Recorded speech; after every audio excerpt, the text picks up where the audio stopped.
Welcome to my New Zealand rugby channel, where the Kiwi spirit and rugby passion come together as one. Make sure to subscribe so you don't miss out on any of my mates. The match between the Springboks and Argentina was truly thrilling and tense right up to the last seconds. The narrow 29-27 victory underlines the Springboks' resilience and composure in defending their championship. Both sides played strong, tactical rugby, but it was the cool-headed execution in critical moments that helped the Springboks retain the crown. This was a game that fans will remember. The nail-biting 29-27 win for the Springboks over Argentina did more than wrap up an exciting contest. It was proof of the champions' mettle, endurance and squad depth. Watching the whole game, I couldn't help but be moved by every suspenseful moment, each classy play, and even the regrettable errors. This match wasn't just a showdown between two strong teams. It was a microcosm of sport at its finest, where individuals shine, tactics impress, and unity prevails. First off, this win didn't feel like a dominant display, it was more of a high-pressure point chase. Even though Argentina were considered the underdog, they displayed tenacity and ensured South Africa couldn't afford to relax for a single second. The 29-27 scoreline reflects that. This was a game where even a minor mistake could come with a heavy cost. In that context, successfully defending the title becomes even more significant. The Springboks didn't buckle under pressure, instead, they stayed resolute.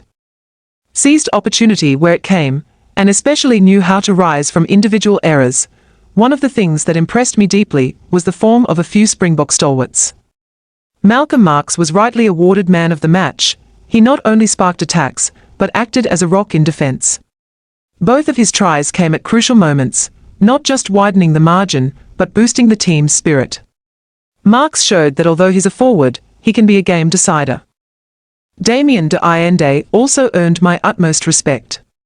He gave us that usual physical presence in one-on-one battles, but this time he showed softer edges, flexibility, and sharp combination play with Fightback and Creel. His clever assist in the second half was clear evidence of how de Allende's game has evolved, from a pure hammer into something of a midfield conductor. Then there was Cobus Reinach, with sharp tactical vision and control over the match tempo. He was indispensable. His precise kicks and ability to maintain dominance through the middle kept South Africa in control. Thomas du Toit and Ruan Nortje also deserve mention. One shut down the opposition in the scrums. The other put in an unbelievable work rate with constant movement. Together they contributed to a dynamic, heavyweight platform. However, this victory wasn't flawless. If viewed objectively, the Springboks nearly let it slip because of individual errors. Cheslin Kolb, often seen as a gem of the team, had a rare off day.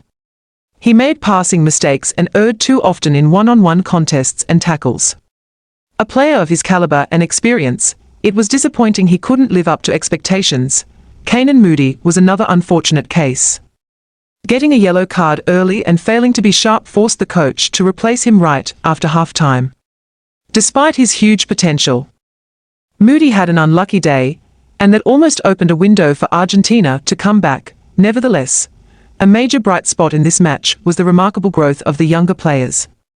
Ethan Hooker, in just his second outing, played with great assurance, made few mistakes, and, vitally, always positioned himself well to receive and spark plays. He felt like a fresh breeze, not flashy, not overly dramatic, but full of efficacy and composure.